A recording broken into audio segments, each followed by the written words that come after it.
Hello दोस्तों, स्वागत है आपका अंजारा इस जोन में। आइए आज डिस्कशन करेंगे हम संविधान की मूल संरचना के बारे में, basic structure of the constitution. तो चैप्टर नंबर 11 ये लक्ष्मीकांत का सीरीज चल रहा है, बेसिक शेड्यूल का। इधर देखते हैं मूल संरचना का प्रादुर्भाव क्या होता है, यहाँ पे दिया गया है। आर्टिकल से सवाल बनते हैं, यानी कॉन्स्टिट्यूशन का जो पार्ट है संविधान का, वहाँ से सवाल बना के पूछे जाते हैं।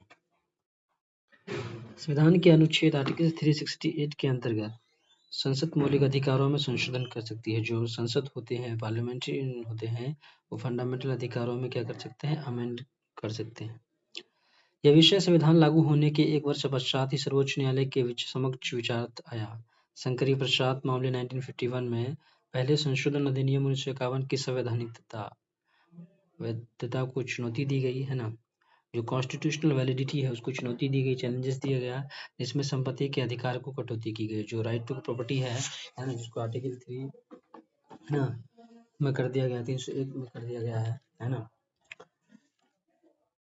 सुप्रीम कोर्ट ने व्यवस्था दी कि संसद में अनुच्छेद 368 में संशोधन की शक्ति के अंतर्गत ही मौलिक अधिकारों में संशोधन की शक्ति भी अंतर्निहित है, यानी उसके अंदर शामिल है, ये बात कही गई है। अनुच्छेद 30 में, आर्टिकल 30 में अगर हम बात करें तो विधि लॉ शब्द के अंतर्गत मात्र सामान्य विधियां कानून ही आती है ना, संवैधानिक संशोधन अधिनियम नहीं। इसलिए संसद संविधान संशोधन अधिनियम पारित कराकर भौतिक अधिकारों को संक्षिप्त कर सकती है, यानी नैरो कर सकती है, अथवा किसी मौलिक अधिकार को वापस ले सकती है ना। जो हमारे फंडामेंटल राइट्स होते हैं उसको क्या कर सकता है, वापस कर सकता है, रिकॉल कर सकता है। लेकिन गोलकनाथ मामले 1967 में सर्वोच्च न्यायालय ने, सुप्रीम कोर्ट ने अपनी पहली वाली स्थिति बदल दी। इस मामले में 17वें संशोधन अधिनियम जो कॉन्स्टिट्यूशन का 17th अमेंडमेंट एक्ट 1964 में आया, उसमें संवैधानिक वैधता को चुनौती दी गई।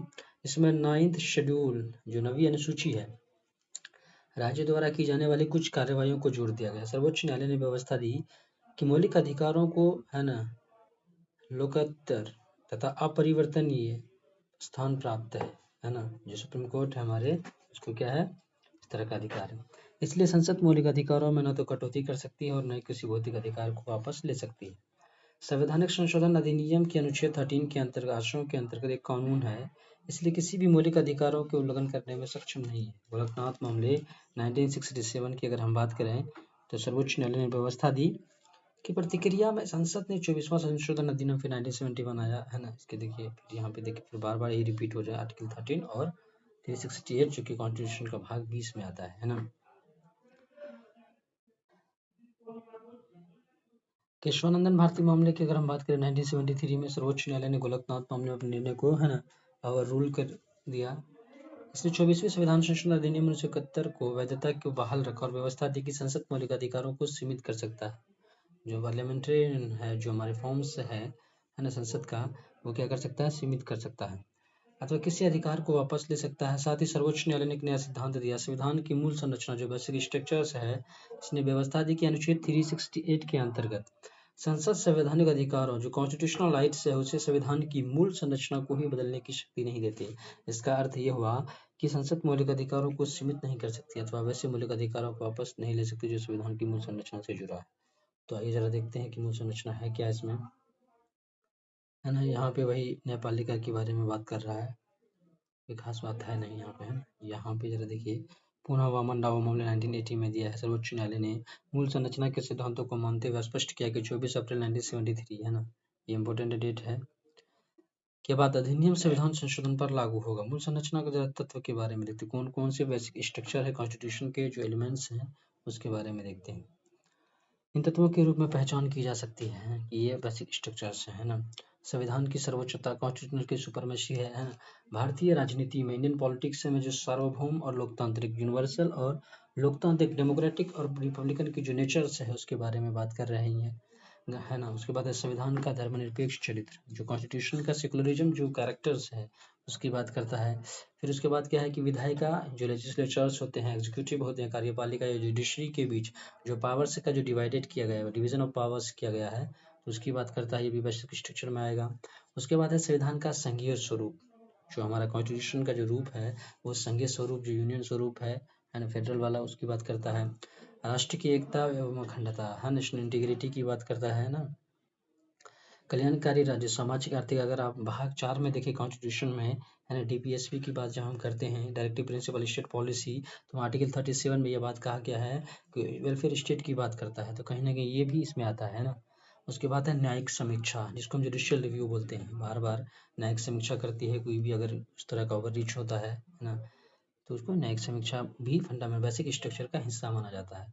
उसके बाद क्या है, व्यक्तित्व स्वतंत्रता एवं गरिमा, लाइव आर्टिकल अगर 21 की अगर हम बात करें, अगर सबसे ज़्यादा सुप्रीम कोर्ट ने किसी एक आर्टिकल पर है ना, सबसे ज़्यादा अगर क्या कहते हैं तवज्जो या ध्यान दिया गया है, वो आर्टिकल 21 की हम बात करता है ना, सबसे ज़्यादा एक्सपेंशन किया गया है उसको। उसके बाद क्या है कि संसदीय प्रणाली, जो हमारे देश में है ना पार्लियामेंट्री का जो सिस्टम है ना, संसदीय पार्लियामेंट्री जो सिस्टम है उसकी बात करता है। फिर है कानून का शासन, है रूल ऑफ लॉ, मौलिक अधिकारों और नीति निर्देशक सिद्धांतों के बीच सौहार्द और संतुलन होनी चाहिए। जो हमारे फंडामेंटल राइट्स हैं और डीपीएसपी इन दोनों के बीच है क्या है, सौहार्द होनी चाहिए और बैलेंस होना चाहिए। समतत्व का सिद्धांत की बात भी करता है बेसिक स्ट्रक्चर में।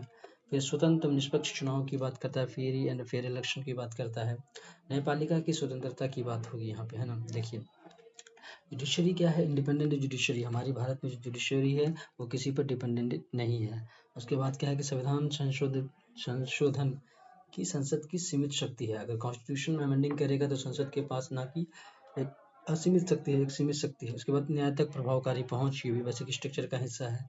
फिर मौलिक अधिकार, जो हमारे फंडामेंटल ड्यूटीज होते हैं, जो आधारभूत सिद्धांत हैं, सार तत्व जिसको हम बोलते हैं। उसके बाद फिर क्या दिया गया है 19 की अगर हम बात करें, अनुच्छेद 32, जो कॉन्स्टिट्यूशनल की अगर हम बात करें, जो हमारे संविधान में जो रीट दिए गए हैं 5 तरह के, है ना, चाहे वो ऑपरेशन हो, चाहे वो सर्जरी हो, है ना, हैबेस कॉर्पस हो, ये 5 तरह के जो रीट देगा आर्टिकल 32 में फंडामेंटल ड्यूटीज में।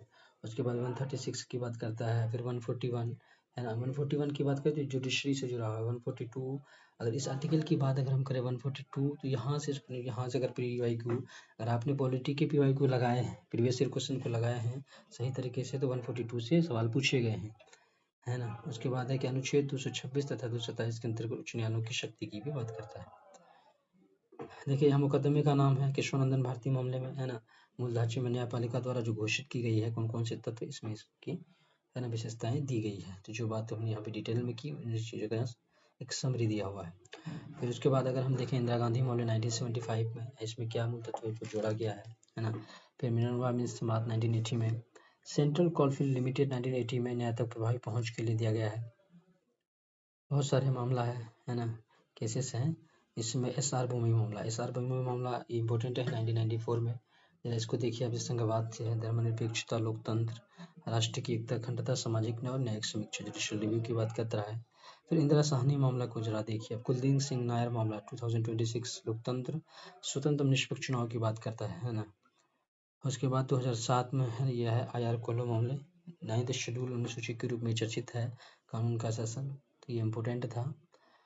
तो कॉन्स्टिट्यूशन का जो बेसिक स्ट्रक्चर था कहीं न कहीं ये बहुत सारे इम्पोर्टेंट था, और उसके बाद यहाँ बहुत सारे मुकदमे का भी नाम दिए गए और उसमें भी जोड़ा गया है। इसमें मद्रास बार एसोसिएशन का मामला 2014 में न्यायिक समीक्षा से जुड़ा हुआ है।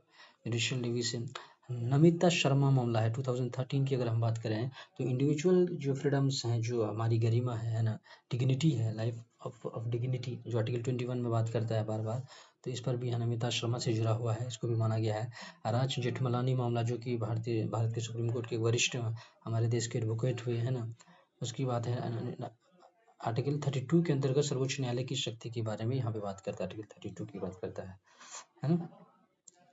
उसके बाद सरकार की जो प्रणाली है, सिस्टम ऑफ गवर्नमेंट की बात हम करेंगे। इसमें आपके कितने चैप्टर हैं, इसमें आपके 5 चैप्टर हैं। अगर बात करें तो नेक्स्ट टॉपिक में हम बात करेंगे, है ना, यहाँ से शुरुआत करेंगे। अभी मैंने कौन सा टॉपिक दिखाया आपको, जरा देखते हैं। संविधान की मूल संरचना, basic structure of the constitution. मिलते हैं नेक्स्ट वीडियो में, जब तक के लिए एंजॉय कीजिए। और यहाँ से मात्र 70 दिन ही बचे, 70 यानी 17 डेज ही बचे हैं। हाँ 75 या 70 डेज जितने बोलिए, क्योंकि लास्ट में आपको टाइम कम मिलेंगे, है ना। तो आप एक सही तरीके से उसका यूटिलाइजेशन करें, है ना, प्रॉपर, जिस तरह से एक शेड्यूल के तौर पर कि किस सेक्शन को कब लगाना। आप CSAT को अभी यहाँ पे क्लास करने का टाइम नहीं है, आप बार बार प्रीवियस ईयर क्वेश्चन को प्रैक्टिस कीजिए, उस तरह के क्वेश्चन को लगाइए, यही है। आप ज़्यादा किसी किसी एक टेस्ट सीरीज को फॉलो कीजिए, उसके बाद पीवाईक्यू को फॉलो कीजिए। आप देखिए कि कहाँ से सवाल पूछे जा रहे हैं, है ना। तो मेरा ये है कि एफसी सेट का भी मैं सीरीज लाऊंगा यहाँ से। तो मिलते हैं नेक्स्ट वीडियो में, जब तक के लिए एंजॉय कीजिए।